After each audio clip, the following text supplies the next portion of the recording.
이사야 선지자가 이스라엘 백성들에게 하나님의 안타까운 가슴을 대신 전했어요. 그러면서 하나님이 얼마나 그 백성들을 사랑하시는지, 그 백성들을 결국 놓지 않고 계심을 선포한 선지자입니다. 그 이사야 선지자가 이제 1장부터 39장까지는 죄로 인한 하나님의 심판을 예고했습니다. 그것이 아주 분명하게 두드러집니다. 물론 중간중간 하나님의 구원의 역사를 속에 숨겨놓고 있지만 그 부분이 대부분 다 하나님의 징벌, 심판을 말씀을 하시는데, 왜 심판을 해요? 하나님께서 주신 구원의 은총을 감사하지 못합니다. 여러분, 출애굽의 역사, 애굽에서 건져내신 하나님께 감사하면서 이스라엘 백성들이 홍해를 건너고 나서 막 기뻐 뛰면서 하나님께 찬송을 했어요. 그러나 40년 동안 광야 생활 지나고 가나안 땅 들어갔을 때 어떻게 됐어요? 잘 먹고 잘 살게 되고 편안한 집을 짓고 살게 되어지는 그때부터 하나님을 예배하지 않습니다.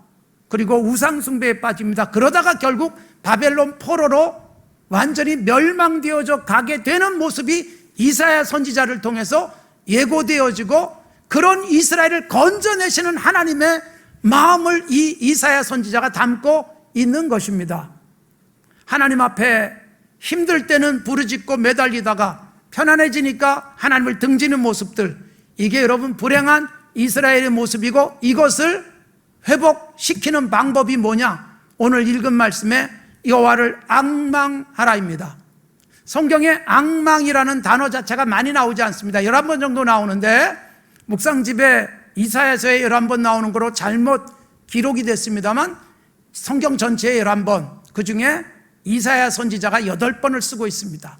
시편에서 2번 쓰고, 그리고 예레미야서에서 1번 쓰고 있어요. 그러니까 앙망이라는 단어가 그렇게 많이 쓰이지 않습니다. 앙망, 우러러서 바라본다는 뜻이죠. 어떤 드라마에서 추앙이라는 단어를 썼는데 별로 다르지 않을 겁니다. 정말 너무너무 간절하게 그분을 바라보는 태도를 의미하고 있습니다. 이스라엘의 멸망, 이스라엘의 탄식의 시간들 속에서 회복될 수 있는 방법이 뭐냐? 딱 한 가지라는 거예요. 앙망해라. 누구를 앙망하는가? 여호와를 앙망하라. 여러분, 가난하고 힘들고 어려울 때는 여호와만 바라볼 수밖에 없었어요.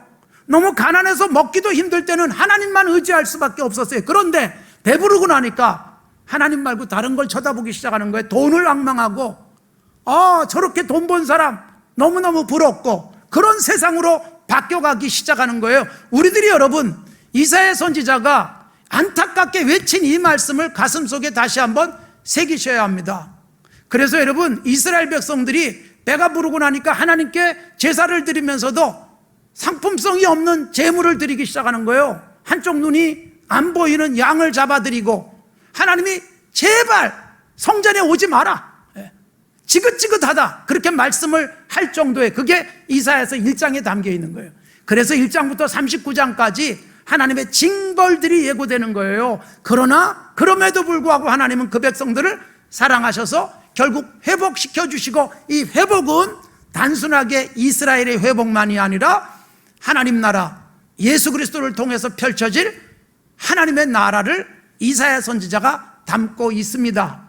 자, 여러분, 이사야 선지자의 이 예언서는 구약의 선지서 중에 가장 방대한 양입니다. 66장으로 되어져 있습니다. 구약 성경 구조가 그렇죠. 제일 앞에 17권, 제일 뒤에 17권이, 앞에는 역사, 제일 뒤에는 예언이에요. 가운데 5권은 문학적인 작품, 시들이고 노래예요. 욥기, 시편, 잠언, 전도서, 아가서. 앞에 17권은 5권의 창조부터 이스라엘 백성이 가나안 땅 들어갈 때까지의 역사, 그래서 율법이 담겨 있기 때문에 율법서라고도 합니다. 그리고 가나안 땅 들어가서 멸망당하고 다시 회복될 까지 역사가 12권, 그래서 17권이고, 그리고 뒤에 나오는 이사야 선지자부터 5권이 대선지서, 이사야, 예레미야, 에가, 에스겔, 다니엘. 양이 많기 때문에 대선지서라고 하는 것이고, 호세아, 요엘, 아모스, 오바다, 요나, 미가, 나움, 하박국, 스바냐, 학개, 스가랴, 말라기 12권을 소선지서, 분량이 작기 때문에. 그래서 앞에는 역사, 뒤에는 하나님의 선지자들이 미래를 예언하고 현재를 질책하기도 하는 내용으로 가득 차 있지만 가장 중요한 것은 장차 오실 예수 그리스도가 예언되어져 있습니다. 그 가운데 껴있는 5권의 문학적 작품들이 하나님을 경험한 사람들의 고백이에요. 자, 선지서 중에 가장 길게 기록되어져 있는 이 이사야 선지자의 예언의 말씀, 이 말씀은 우리들에게 오늘 어떻게 살아야 될지에 대해서 깨우침을 주고 계십니다. 특히 여러분, 지금 우리는 굉장한 위기에 와 있어요. 영적 위기 시대.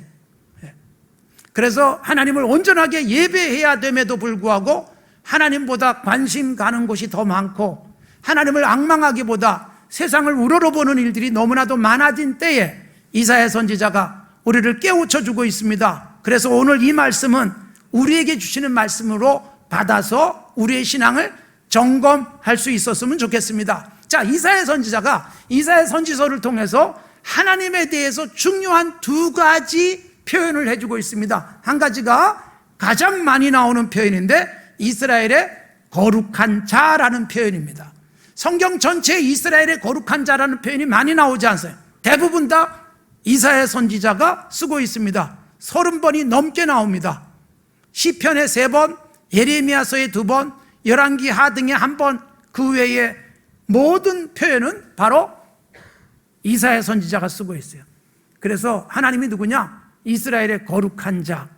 이걸 강조하는 것은 왜 그런가 하면 하나님이 거룩하신 분인데 이스라엘이 거룩하지가 않은 거예요. 하나님이 요구한 게 뭐예요? 출애굽을 하고 율법에서 핵심 메시지가 내가 거룩하니 너희도 거룩하라. 이게 율법 속에 담겨주신 최고의 하나님의 요구사항이에요. 십계명, 그리고 모든 율법의 내용들이 뭐예요? 어떻게 하면 거룩해질 수 있는가? 이렇게 살면 거룩해진다. 이걸 주신 거예요. 그런데 여러분, 그 거룩이 뭐예요? 그냥 걸음걸이 거룩하게 하고 예배드리고 기도하고 예배당에 모이고 이것만을 말하는 게 아니에요. 여러분, 하나님이 이스라엘 백성에게 요구하고 있는 거룩함이란 일상 속에서의 거룩함이에요. 금전 거래를 하고 사업을 하고 사람을 만나고 그럴 때마다 거룩한 태도예요. 정직하게 사람을 대하고, 그리고 거래를 할 때 양심적으로 하고, 그리고 돈을 벌어도 이 돈을 버는 목적이 고상하고, 이게 거룩이에요. 그러니까 목사로 살아가는 내가 거룩한 삶을 살아가는 게 아니고요, 내가 거룩하고 일을 하고 있는 게 아니고 우리 모두가 여러분 삶의 현장에서 거룩한 삶을 펼쳐야 됩니다. 하나님이 그걸 원하시는 거예요. 그래서 이스라엘 백성들의 거룩함은 뭐예요? 사회적 약자를 배려해주고 나 혼자 먹지 않고 남을 먹이고 살아가는 모습이 그게 진정한 거룩임을 선지자들이 계속 강조하고 있습니다. 뒤에 가면 소선지서로 분류되어져 있는 선지자들이 훨씬 더 그런 말씀을 많이 하고 있어요. 왜 하나님께서 이스라엘에 대해서 징벌하시느냐? 사회적 약자를 돌보지 않는 이스라엘, 거룩하게 보지 않는 거예요.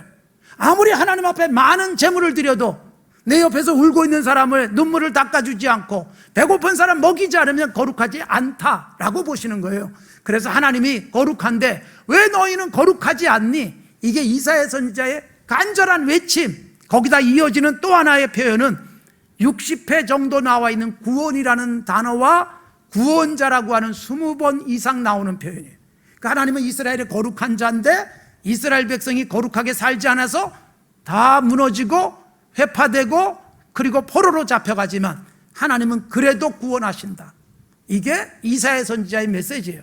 거룩하신 하나님이 이스라엘에게 거룩함을 요구했지만 거룩하지 않게 살아서 그들이 무너지고 그들이 포로로 잡혀갔지만 그래도 그 백성들을 구원하신다. 그러면서 여러분, 최고의 구원의 역사가 뭐예요?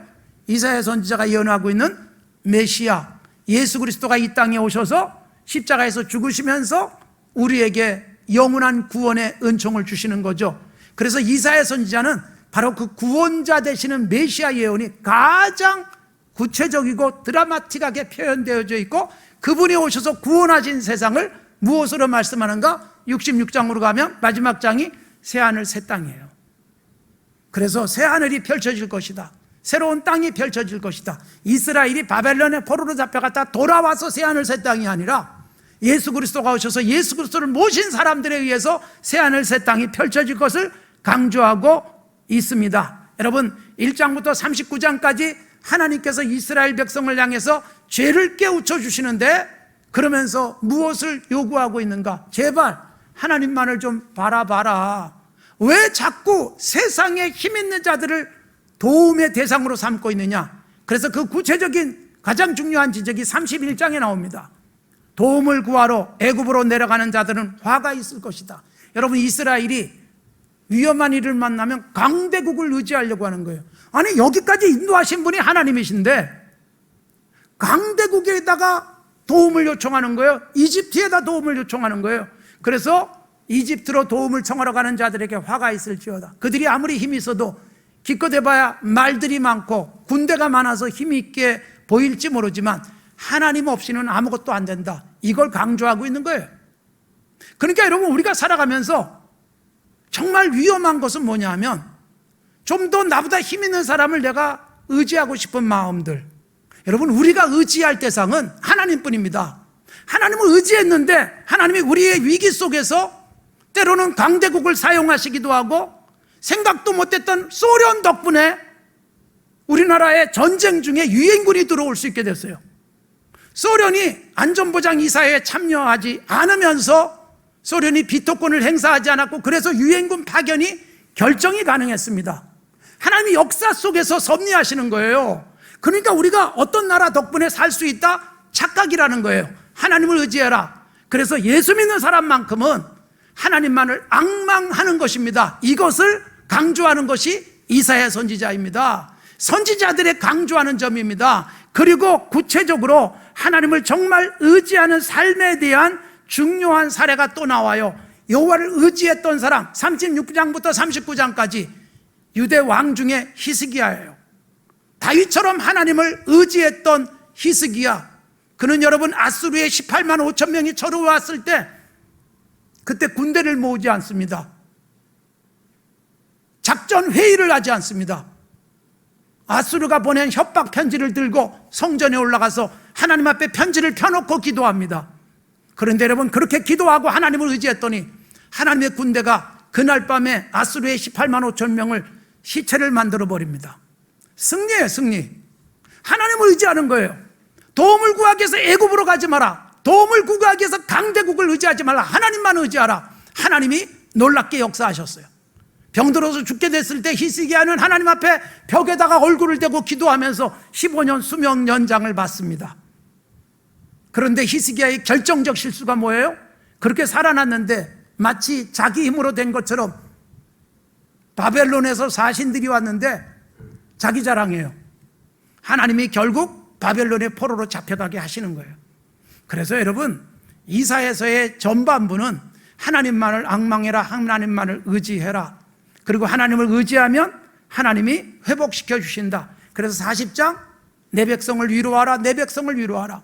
40장부터 위로의 말씀이 나오고 있으며, 오늘 우리가 읽은 말씀, 하나님을 의지하고 하나님을 바라보는 태도가 뭐예요? 앙망.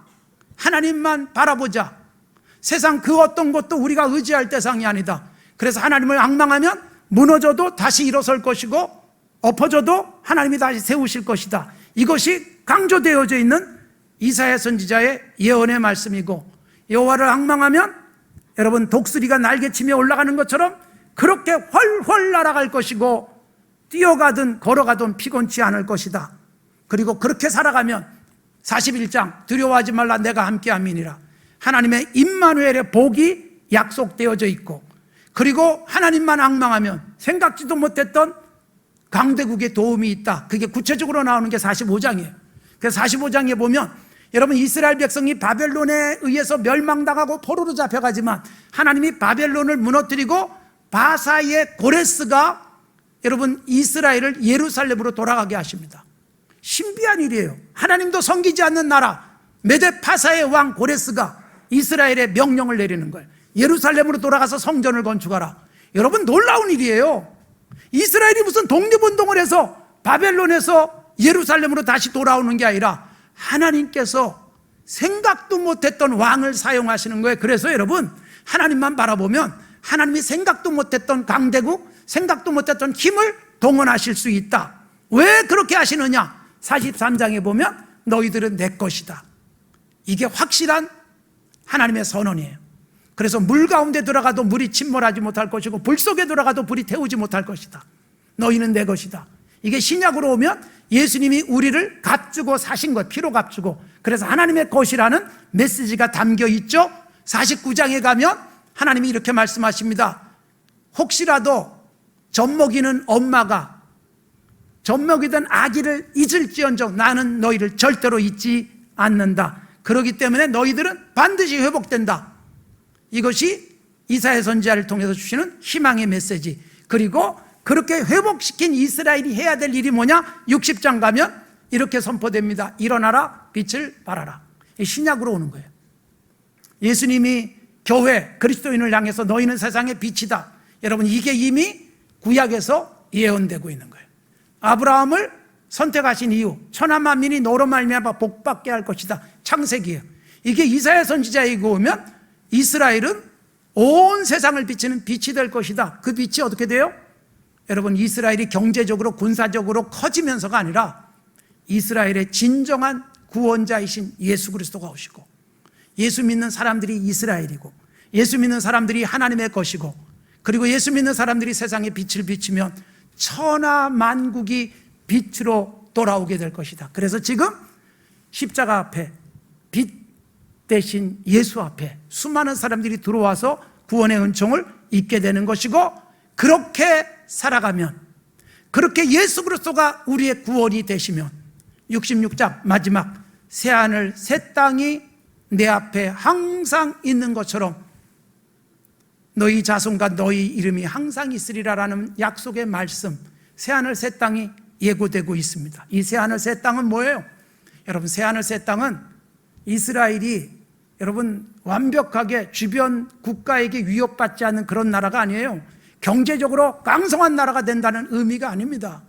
이때 새하늘 새 땅은 온전하게 하나님을 경외하는 제사장 나라, 하나님의 것으로서 하나님을 경외하는 모습, 이게 새하늘 새 땅이에요. 이것이 어떻게 이루어지느냐? 이것이 가능한 것은 메시아가 오시면서 가능해진다. 그래서 이사야 선지자의 예언 속엔 메시아 예언이 굉장히 구체적이에요.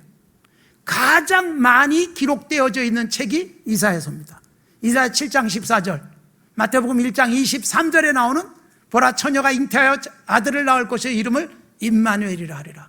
그러니까 예수님의 탄생이 이사야 선지자를 통해서 예언이 되어지고, 이사야 9장에 가면 한 아기가 우리에게 낳는데 그 아들의 이름이 기묘자, 모사, 전능하신 하나님, 영존하시는 아버지, 평강의 왕. 예수님이 이 땅에 오시는데, 아기로 오시는데 그분이 하나님이시다. 그리고 그분이 다윗의 왕좌에 앉아서 다스릴 것이다. 그래서 다윗의 왕국이 상징해주는 하나님의 나라. 그리고 그분은 어떻게 태어나는가? 11장에 보면 이새의 줄기, 이새가 누구예요? 다윗의 아버지. 다윗의 가문 속에서 예수님이 탄생하신다. 그분이 온 세상을 다스리는 진정한 왕이다. 그렇게 되면 11장, 사자와 어린 양이 함께 뒹굴어요.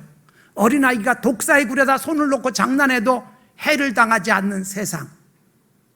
그래서 모든 세상에 동물들이 바뀌는 게 아니라요, 죄악 가운데서 독을 품고 살아가는 사람들, 날카로운 이빨과 발톱으로 누군가를 짓밟고 혼자 다 먹으려고 하는 사람이 아니라 예수님 안에 들어오면 사자 같은 사람이 온순해지고, 그리고 독사 같은 독을 품고 있는 사람이 따뜻해지고, 그러면서 더불어 살아가는 건강한 세상이 온다. 이게 예수 그리스도를 통해서 가능하다. 이걸 말씀하며 예수 그리스도가 오셔서 그걸 가능케 하기 위해서 어떻게 해요? 가장 힘이 세신 그분이 이사야 53장, 고난받는 종.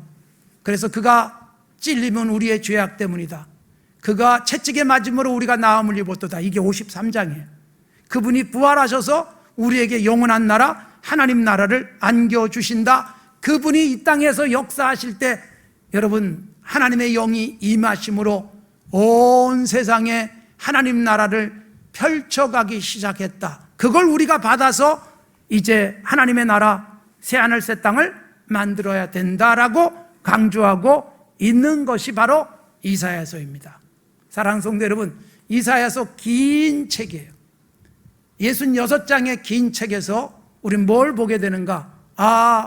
이렇게 하나님을 예배하지 않고 여호와를 앙망하지 않고 세상의 것을 그렇게 바라보고 부러워하다가 망하고 마는구나. 그러나 하나님께 돌아오고 여호와를 앙망하니까 여러분, 어떤 경우에도 주저앉지 않고 무너졌던 건 다시 세울 수 있구나, 이걸 보여주면서 그 속에서 암시되어 있는 메시아 예수 그리스도, 오늘날 우리에게는 이 땅에 오셔서 십자가에서 기꺼이 죽어주신 예수 그리스도가 우리에게 그분의 영을 주시고 그분의 영을 가지고 이 땅을 살아가면서 하나님 나라를 만드는데, 그 하나님 나라 만드는 방법이 뭐예요? 사자와 어린 양이 뒹구는 것처럼 힘을 많이 가진 자가 혼자 먹지 않습니다. 나누고 베풀고 누군가에게 주면서 따뜻한 세상 만들어 갑니다. 교회가 이 세상에 바로 그런 모습을 가장 많이 드러내야 될 공동체인 것입니다. 예수 믿는 사람들이 예수님 안에서 변화되어져서 우리의 욕망을 위해서 살지 않고 우리의 힘을 모아서 누군가에게 희망을 주고 밥을 먹이고 공부시키면서 따뜻한 세상 만들어가는 것, 이게 새하늘 새 땅이 만들어진다. 여러분, 많은 경우에 주님이 재림하셔서 새하늘 새 땅이 왔으면 좋겠다라고 기대하는 경우들이 많지만, 주님은 우리에게 뭘 요구하시는 거예요? 내가 와서 만들어지는 세상이 아니라 이미 예수님이 이 땅에 오셨잖아요. 십자가에 죽어주셨잖아요.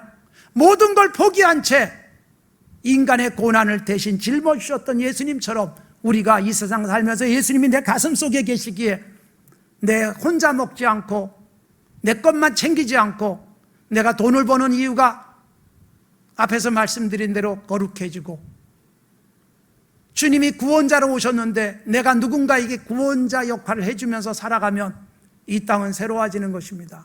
그걸 교회가 하는 것입니다.